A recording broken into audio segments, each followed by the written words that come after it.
ये बड़ी खबर से बुलेटिन का आगाज करते हैं। बड़ी खबर मंत्री प्रेमचंद अग्रवाल से जुड़ी है। पहाड़ और मैदान वाले बयान पर आज सदन में खूब हंगामा हुआ है। विपक्ष के विधायकों ने एक सुर में मंत्री प्रेमचंद अग्रवाल के बयान का विरोध किया है। स्पीकर ने इस मुद्दे पर चर्चा की मांग की गई, उनसे इस मुद्दे पर चर्चा की मांग की गई और कांग्रेस के विधायक प्रीतम सिंह ने कहा कि मंत्री प्रेमचंद ने पहले दिन विधायक मदन बिष्ट के सदन में शराब पीकर आने की बात कही। यहीं से हंगामे की शुरुआत हो गई। प्रीतम सिंह ने कहा कि सरकार के मंत्री की तरफ से इस तरह की बात किए जाना गलत है। स्पीकर रितु खंडूरी ने कहा है कि प्रेमचंद अग्रवाल सदन में अपने बयान पर दुख जता चुके हैं, इसलिए अब इस मुद्दे को सदन में तूल नहीं दिया चाहिए।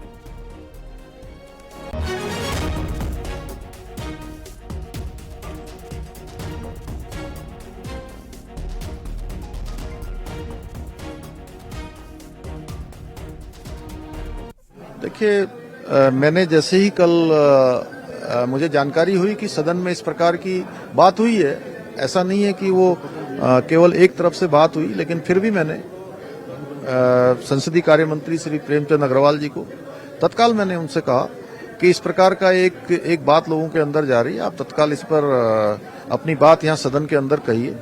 तो उन्होंने सदन के अंदर अपनी बात कही है और उन्होंने पूरी तरह से उसको एक्सप्लेन किया है कि उन्होंने क्या कहा और वो स्वयं लंबे समय से राज्य के अंदर काम कर रहे हैं और उत्तराखंड आंदोलन में भी सक्रिय रहे हैं। इसलिए मैं समझता हूं कि उन्होंने अपनी बात कह दी है। देखिए, इतने शब्द की इस भाषा का इस्तेमाल हो रहा है जी।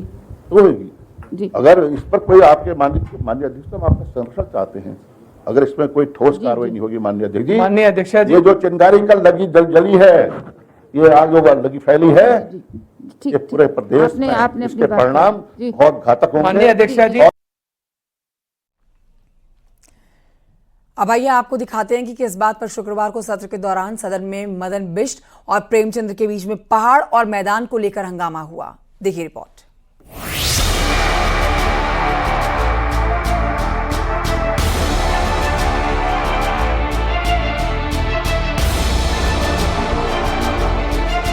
बजट सत्र के पहले दिन से चली आ रही संसदीय कार्य मंत्री प्रेमचंद अग्रवाल और कांग्रेस विधायक मदन बिष्ट के बीच की नोकझोंक शुक्रवार को पहाड़ मैदान की लड़ाई में बदल गई।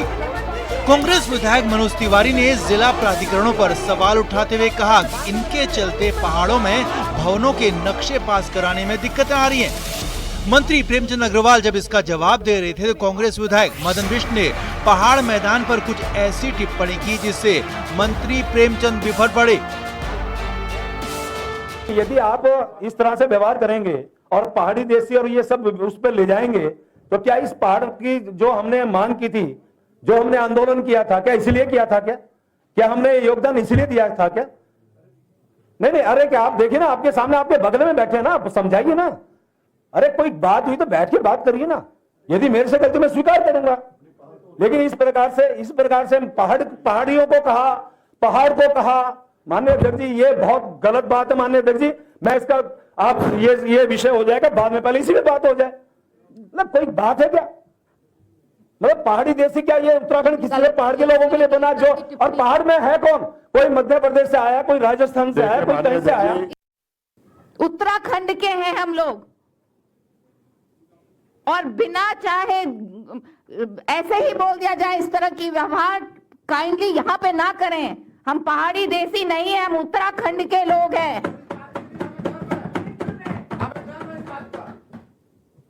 उत्तराखंड के लिए हम सब ने लड़ाई लड़ी है और अगर इस तरह की टिप्पणी सदन में होगी जो कि हमारे लिए मंदिर बराबर है, मंदिर ही है,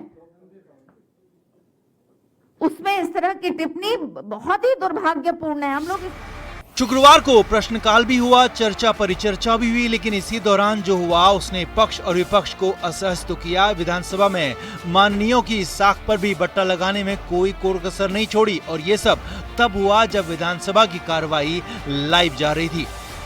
देहरादून से न्यूज 18 के लिए सुनील नौप्रभात की रिपोर्ट।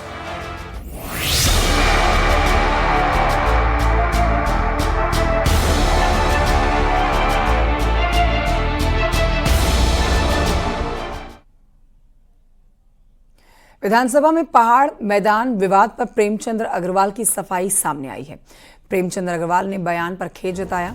प्रेमचंद अग्रवाल ने कहा, मेरे बयान को कुछ लोगों ने तोड़ मरोड़ कर पेश किया है और मेरी मंशा किसी की भावना को आहत करना नहीं था। उत्तराखंड में ही रहना है, जीना है और मरना है।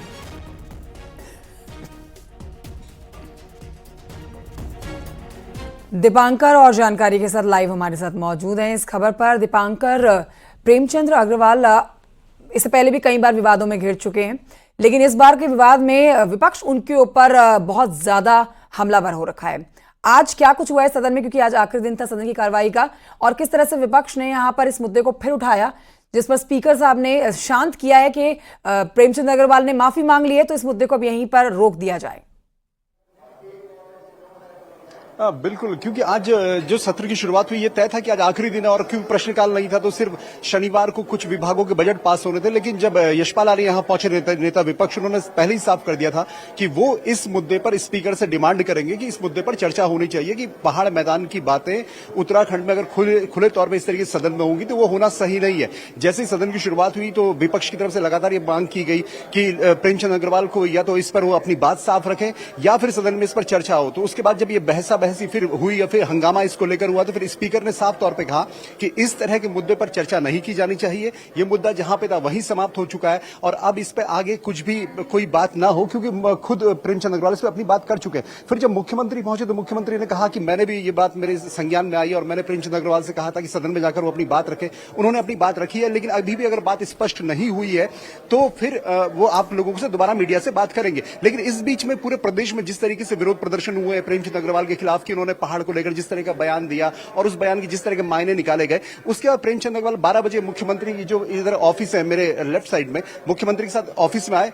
तकरीबन 20 मिनट तक मुख्यमंत्री और मंत्री प्रेमचंद अग्रवाल के बीच बातचीत हुई और अब से लगभग 10 मिनट के पहले जो न्यूज एजेंसीज है, खासतौर पर 2 एजेंसी से उन्होंने बात की है और एजेंसी से उन्होंने बाद में यह कहा है कि मेरे बयान को तोड़ मरोड़ के पेश किया गया और मेरे बयान को इस तरीके से नहीं लिया जाना चाहिए। उत्तराखंड में सभी राज्यों के लोग रहते हैं, अलग अलग राज्यों के लोग यहां पर हैं, इसलिए पहाड़ मैदान की खाई को नहीं बढ़ाना चाहिए। और उन्होंने खेद जताया अपने इस बयान पर कि जो भी हुआ गलत हुआ है और वो बार बार पूरे मीडिया से खुलकर इस पर बात नहीं करना चाहते। लेकिन हाँ, मुख्यमंत्री से 12 बजे मिलने के बाद लगभग 1:15 बजे प्रेमचंद अग्रवाल ने मान लिया कि उनके इस बयान में कहीं ना कहीं गलती हुई है और खेद उन्होंने इस पर जताया है कि उत्तराखंड के लोग अगर इससे आहत हुए तो वो इसके लिए खेद जताते हैं। तो लेकिन आज जो आखिरी दिन रहा बजट सत्र का, इसकी शुरुआत पहले दिन मदन बिष्ट जो द्वाराहट से कांग्रेस के विधायक हैं और जो मंत्री प्रेमचंद है उनसे बहस से इसकी शुरुआत हुई थी और आज आखिरी दिन इसका पटाक्षेप अब यहां पर हुआ कि मुख्यमंत्री और प्रेमचंद अग्रवाल की मुलाकात हुई और उसके बाद अब प्रेमचंद अग्रवाल ने इस पर खेद जताया। मुख्यमंत्री भी कह चुके हैं कि प्रेमचंद अग्रवाल से उन्होंने बात की थी, सदन में तमाम बातें निकल कर आई, तो कुल मिला के इस मामले का पटाक्षेप हुआ। लेकिन आखिरी दिन सड़क से लेकर सदन तक अगर कोई मामला गरमाया रहा हो तो वो यही कि क्या उत्तराखंड में 25 साल भी पहाड़ मैदान की बात होगी और सरकार के मंत्री की तरफ से अगर इस तरह की बातें आएंगी तो उसका किस तरीके से रिएक्शन आएगा, वो सब आज देखने को मिला है। कंचन, नजर बनाए रखिएगा इस खबर पर। और आइए बढ़ते हैं आगे, आपको बताते हैं कि विधानसभा में कैबिनेट मंत्री प्रेमचंद अग्रवाल के पहाड़ और मैदान वाले बयान के बाद कांग्रेस ने मोर्चा खोल दिया है। चमोली के जोशीमठ की तस्वीरें आपको दिखाएंगे, जहां कांग्रेस के कार्यकर्ताओं ने प्रदर्शन किया और प्रेमचंद अग्रवाल का पुतला फूंका। इस दौरान स्थानीय व्यापारी भी प्रदर्शन में शामिल हुए हैं। हरिद्वार में भी कांग्रेसियों ने प्रेमचंद अग्रवाल के खिलाफ विरोध प्रदर्शन दर्ज कराया। देवपुरा चौक पर इकट्ठा हुए कांग्रेस के कार्यकर्ताओं ने मंत्री प्रेमचंद के खिलाफ नारेबाजी की और पुतला फूंका। जोशीमठ और हरिद्वार की तस्वीरें आपके सामने।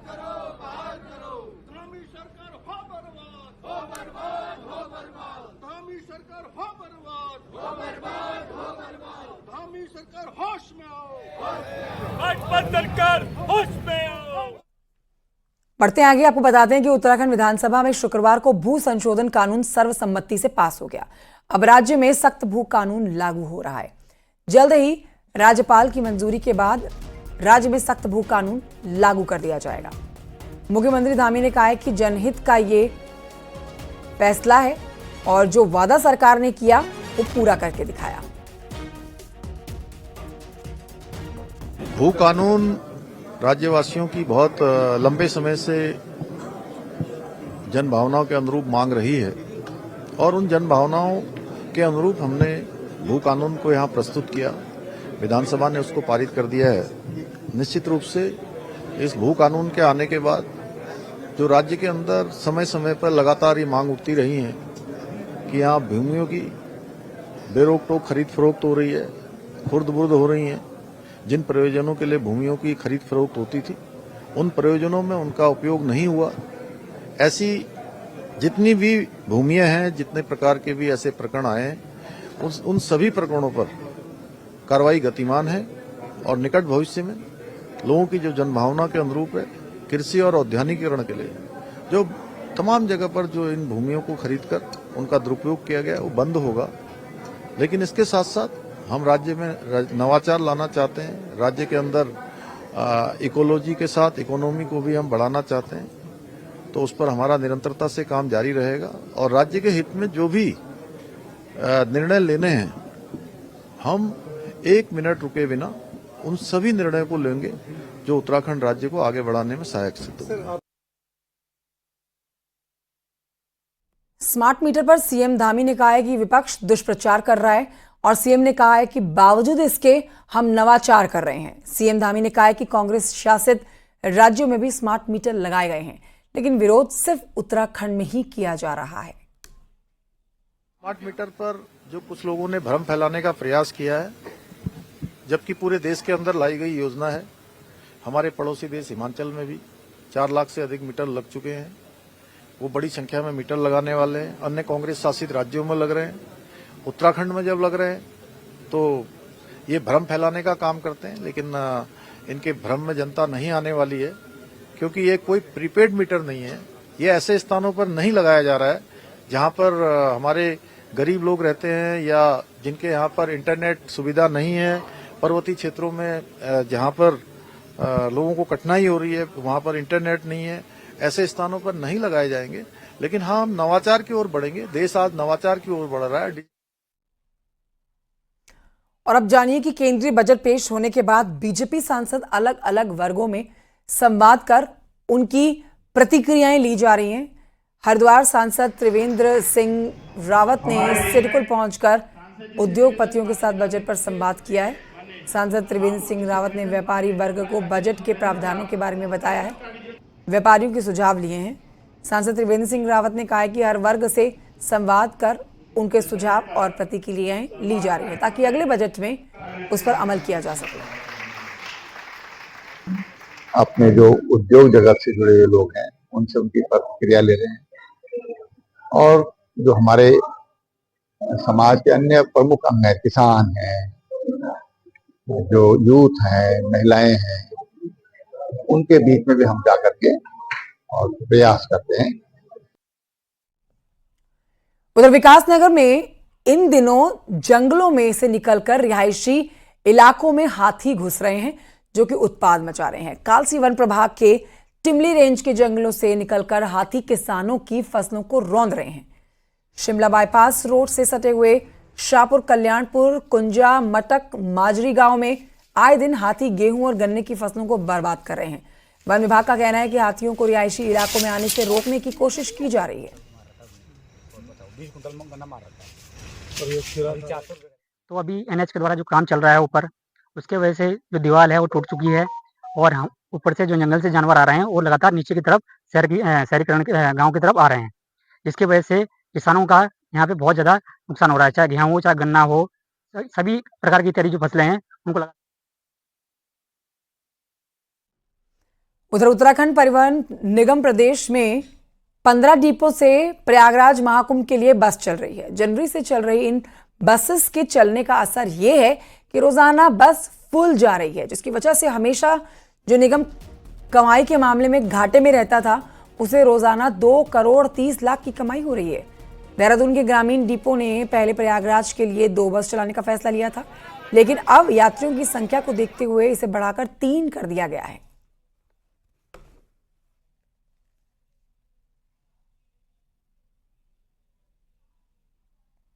पिछले 10 तारीख से हम प्रयागराज की सेवाएं चला रहे हैं। हमने पहले एक ऑर्डिनरी सेवा चलाई जो सुबह 10 बजे जाती है, एक शाम को 5 बजे वोल्वो चलाई है। ये 2-1 दिन बाद ही रेस्पॉन्स बहुत अच्छा आना शुरू हुआ और हमारी गाड़ी तभी से भर के चल रही है लगातार। जब हमारे पास यात्रियों की संख्या और ज़्यादा आई तो हमने एक सेवा वोल्वो और बढ़ाई।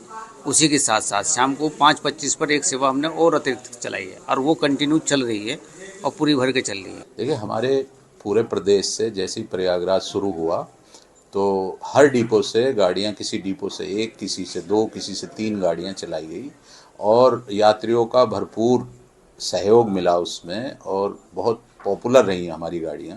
ग्रामीण डिपो से 2 वोल्वो लगभग रोज गई और भर के गई सब। तो उसका लाभ ये हुआ कि फरवरी में हमारी रोज की इनकम जो है 2.30 के आसपास चल रही है, जो पहले 2 से कम चल रही थी। और आइए बढ़ते हैं आगे, आपको बताते हैं कि पिथौरागढ़ से फ्लाई बिग एयरलाइंस देहरादून और पंतनगर के लिए उड़ान भर रही है, लेकिन एयरलाइंस की ऑनलाइन बुकिंग बीते 3 हफ्तों से बंद है। ऐसे में ऑनलाइन बुकिंग नहीं होने से यात्रियों को खासी परेशानी हुई, लेकिन एयरलाइंस जमकर चांदी काट रही है। कैसे, देखिए रिपोर्ट में।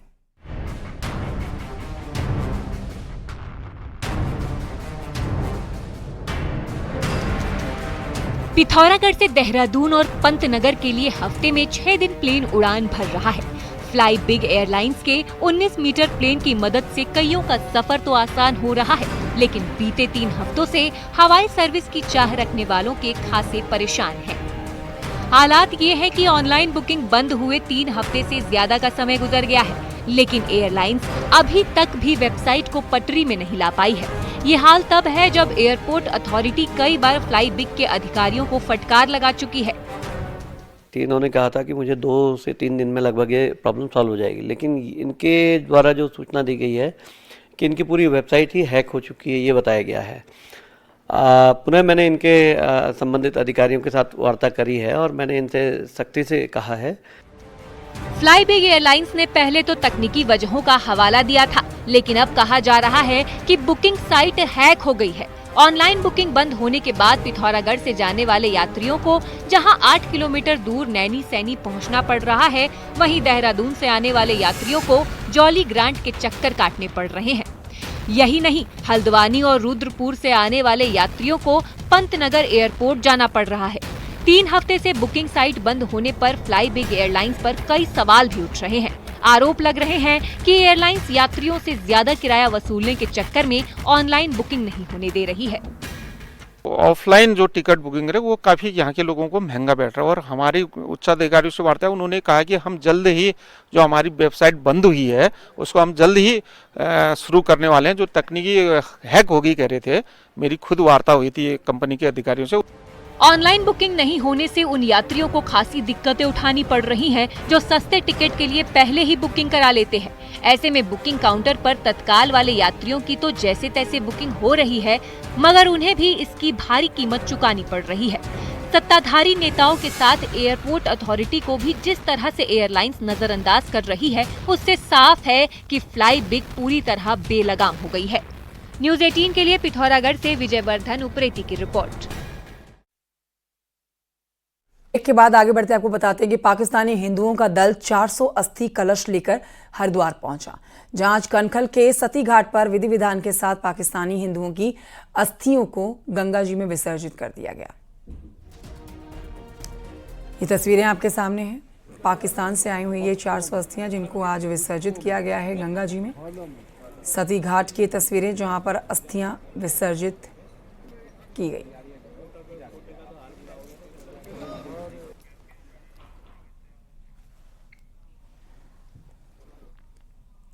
अल्मोड़ा के जागेश्वर धाम में साल दर साल पर्यटकों की संख्या बढ़ती जा रही है, जिसके बाद अब मंदिर समिति पर्यटकों को प्रसाद के रूप में तांबे का सिक्का और बाल मिठाई प्रसाद में देने जा रहे हैं। रिपोर्ट देखिए।